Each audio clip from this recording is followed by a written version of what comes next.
In snowy mountaintops of Korea in 1950, where there's so very hot and humid rice paddies in Vietnam in 1968, every place tells a story.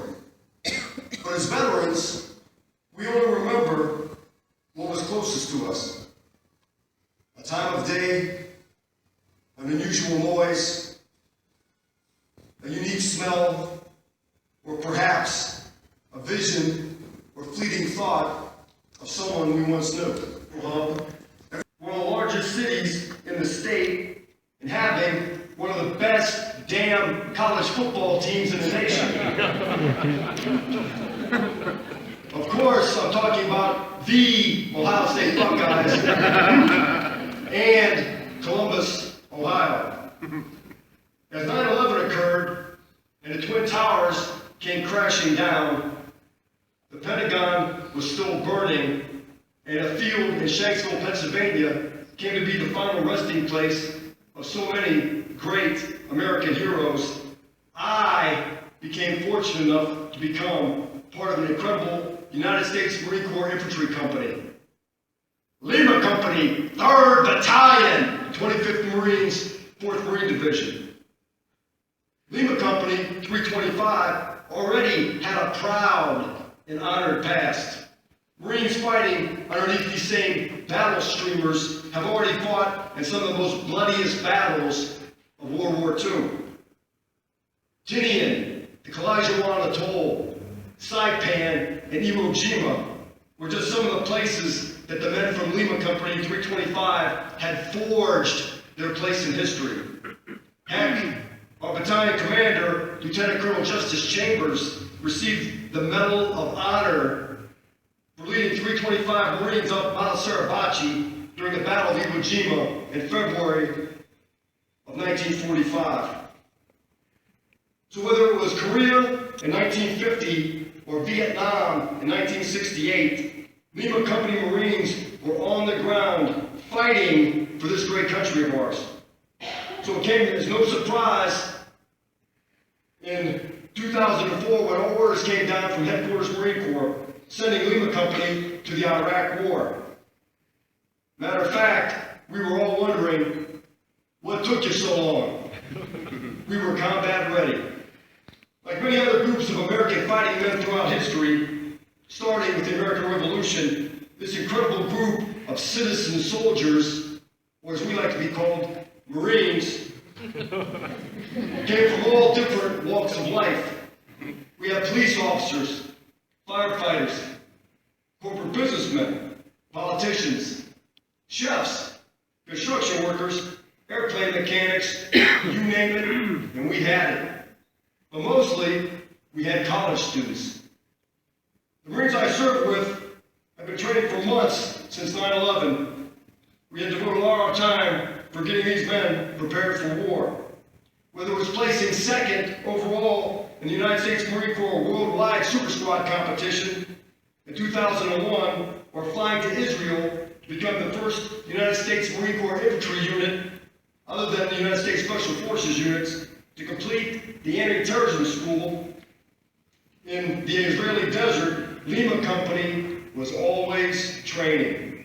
And now, we were next in the chute. The young Marines were eager to be warfighters in the fight for this country, like so many other men and women have done before them. So it was time. In January of 2005, Lima Company was shipped to 29 Palms, California for its pre-deployment training. This is combat training every Marine was given to make sure that he and his unit were ready for battle. The 7 weeks of 20-hour-a-day, 7-day-a-week training in the unseasonably cool, high desert terrain gave us a new sense of reality, because these harsh conditions provided a reminder of what war could really be like. But now, rumors are running amok as we were set to get our marching orders to war.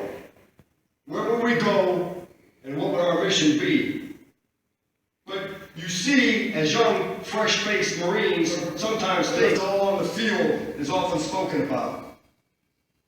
But war is different. War is long and war is harsh. There are moments of extreme excitement followed by moments of extreme terror, or extremely boring until unrelenting fear grasps you by the throat, cutting off your every breath, attempting to suffocate you right in your tracks. War has always reminded me of a roller coaster ride at an amusement park. You wait for hours standing in line bored just for that 3-minute ride of terror. Except in war, the roller coaster never stops to let you off. So as the sun rose in the east on that fateful day in February of 2005, the 184 men of Lima Company boarded several planes heading into the unknown. Touching down in Kuwait, then pushing into Iraq, the Marines and sailors of Lima Company now had their mission. We were the tip of the spear. Because of all of our advanced warrior training, we had orders to Al-Anbar province, Iraq, where we would be north of Ramadi, west of Baghdad, and we would patrol all the way up to the Syrian border. We would be fighting in an area the size of Texas. We weren't even in country 24 hours when we were given our first combat missions. The unit before us was eager to go home after a long combat tour, to be with their wives, girlfriends, lovers, parents, and friends. Our mission consisted of hunting down insurgent terrorist fighters where they lived, where they slept, and where they fought. 60% of the time in the hours of darkness, and the other 40% of the times, those missions would be conducted in the daylight hours. It was simple. Kill or capture them, photograph them, dead or alive, and forward all pertinent papers or documents, computer hard drives to higher command, so they can exploit that captured information for all its intelligence value. For the first several months, we were engaged in intense urban fighting every day, kicking in doors, capturing and killing some of the most fierce fighters in that part of the world. And we became good at it. We fought long and hard, without days off. Our regimental commander, Colonel Davis, even told us that he would ride us hard, and he was right. Because up to that time, we fought in so many battles and didn't take any casualties, they nicknamed us Lucky Lima. But as many of you know, those who gambled in a casino, that your luck always has to run out sometime. And in war, it is not the bullet that has your name on it that you have to worry about, but the one that says to whom it may concern that keeps you up at night. So as war raged on all around us, and we were pushed deeper and deeper into the fight, the battles became more intense. We finally met our match.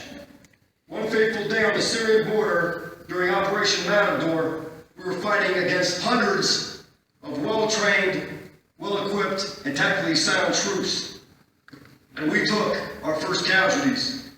On this day, and in this battle, it was up-close fighting, house-to-house fighting. The Marines were getting confirmed kills from less than 10 feet away. We threw over 300 hand grenades, and then ran out of hand grenades and machine gun rounds, and had to be resupplied so we could take the rest of them out. The Lima Company Marines now have become battle-hardened combat warriors. But stories of bravery, courage, and heroism spread far and wide. These Marines would soon die to try to save another wounded Marine than to save their own lives. And multiple times, they did just that.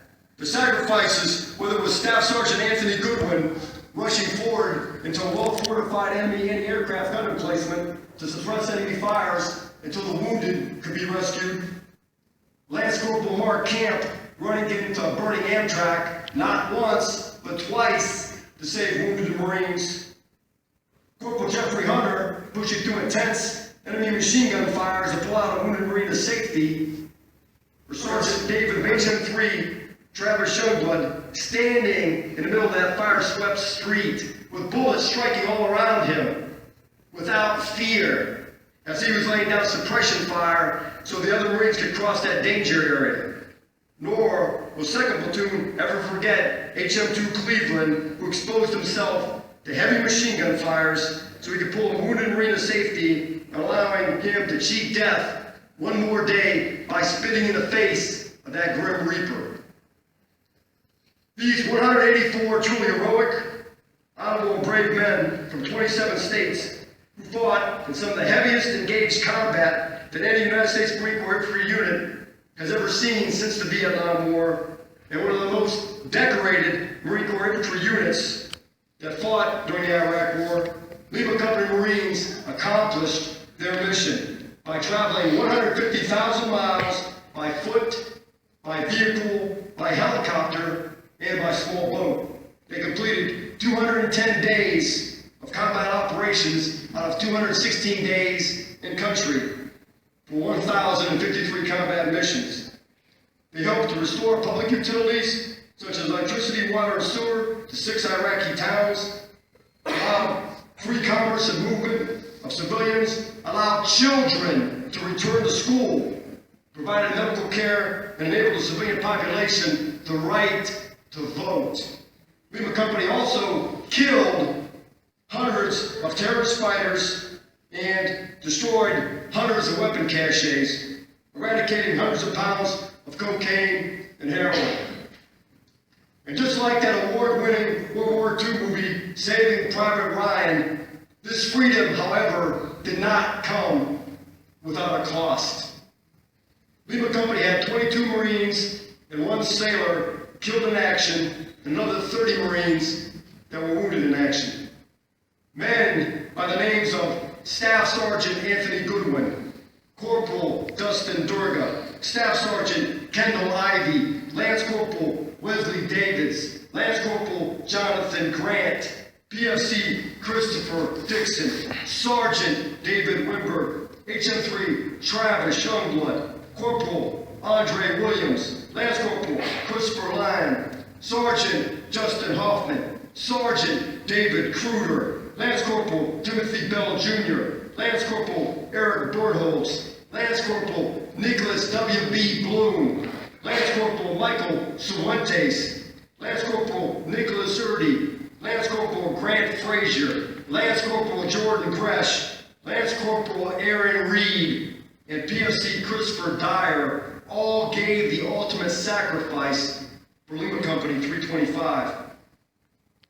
For their heroic, honorable, and courageous efforts, Lima Company Marines and sailors were awarded 3 silver stars, 11 bronze stars with V's, as well as 53 Purple Hearts. So today, take a moment to honor, to pay homage, and to celebrate the lives of these great men, these great warriors, these great Marines and sailors, and to every United States military service member who sacrificed their lives every day to protect this great nation of ours. Happy Veterans Day, Semper Fidelis.